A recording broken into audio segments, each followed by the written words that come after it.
কোনো কিন্তু নির্দেশ দিইনি। আমরা সকাল থেকে এসে যখন দেখলাম, আমাদের স্বভাবতই আপনি দেখতে পাচ্ছেন বা আমাদের ভাই বোনেরা মোটামুটি আজকে 8-9 দিন ধরে আছে, 10 দিন হতে চললো। আজকে ওনারা সামান্য হয়তো খেতে গেছেন, কেউ বাথরুমে গেছেন, এইরকম হয়ে এদিক ওদিক ছড়িয়ে পড়েছেন। ডেকোরেটরদের সাথে কথা বলে যতটুকু জানতে পারলাম যে ওনাদের নাকি অন্য জায়গায় কোনো ফাংশনের জন্য চাপ দেওয়া হচ্ছে, যেটার জন্য এইখান থেকেই নাকি ওনাদের আরও পর্যাপ্ত যা খাট বলুন, এই ফ্যান বলুন নাকি লাগবে। শুধু এখানে থাকাটা কিন্তু আন্দোলন নয়, চারিদিকে আজও মিছিল বেরোচ্ছে, মানুষজন মিছিল বেরোচ্ছে, বার করছে, এবং দুটো ফ্যান আর দুটো খাট তুলে নিয়ে কি সেই মিছিল আপনারা আটকাতে পারবেন? মুখ্য সচিবের সঙ্গে নবান্নের বৈঠকে মিনিটস নিয়ে জটিলতা তৈরি হওয়ায় হতাশ জুনিয়র চিকিৎসকরা। ফলে স্বাস্থ্য ভবনের সামনে ধর্নার পাশাপাশি কর্মবিরতি চালিয়ে যাওয়ার সিদ্ধান্ত নিয়েছেন আন্দোলনকারীরা।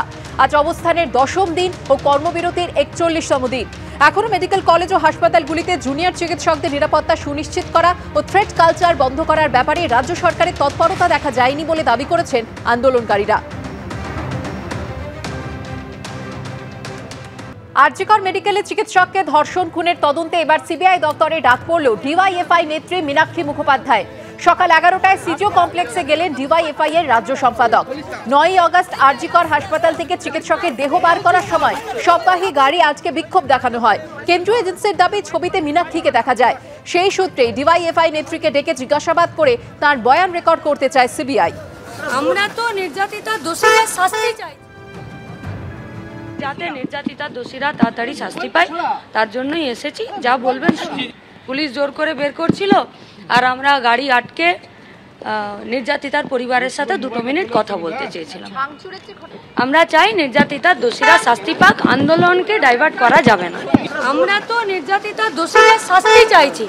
বলতো যে প্রশাসন এবং প্রশাসনিক যারা কর্তারা আছে তারা যাদেরকে শাস্তি দিতে চাইছে এবং এই কাজে যুক্ত আছেন, সেখানে আমরা যা জানি সেটাই আমরা তাদেরকে সাহায্য করব। আরজিকর মেডিকেলে আর্থিক দুর্নীতি মামলায় চিকিৎসক বিধায়ক সুদীপ্ত রায়কে আজই তলব ইডির। 2 দিন আগে মঙ্গলবার তার সিথির বাড়ি নার্সিংহোমে তল্লাশি অভিযান চালায় কেন্দ্রীয় এজেন্সি ইডি। আধিকারিকরা হানা দেন সুদীপ্ত রায়ের হুগলির দাঁতপুরের বাগান বাড়িতেও। এই মুহূর্তে সরাসরি চলে যাব আমাদের প্রতিনিধি প্রকাশ সিনহার কাছে। প্রকাশ, এর আগে সিবিআই জিজ্ঞাসাবাদ করেছে সুদীপ্ত রায়কে এবং তারপর তার বাড়ি, বাগান বাড়ি এবং নার্সিংহোমে তল্লাশি চলে। আজ ইডির তরফ থেকে তলব করা হয়েছে। কি জানতে চাওয়া হবে, কখন তলব করা হয়েছে তাকে?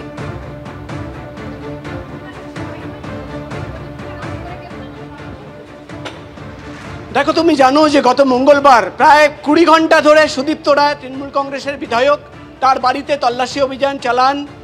ইডির গোয়েন্দারা তার নার্সিংহোমে তল্লাশি অভিযান চালানো হয় এবং যেটা ইডি সূত্রের খবর, তৃণমূল কংগ্রেসের চিকিৎসক বিধায়ক সুদীপ্ত রায়, তাকে কিন্তু আজকে ইডি দপ্তরে তলব করা হয়েছে। মূলত ইডি আধিকারিকরা জানাচ্ছেন যে সুদীপ্ত রায় তার বাড়িতে এবং নার্সিংহোমে তল্লাশি অভিযান চালিয়ে একাধিক নথি তারা বাজেয়াপ্ত করেছেন, একাধিক ডিজিটাল ইকুইপমেন্ট বাজেয়াপ্ত করেছেন।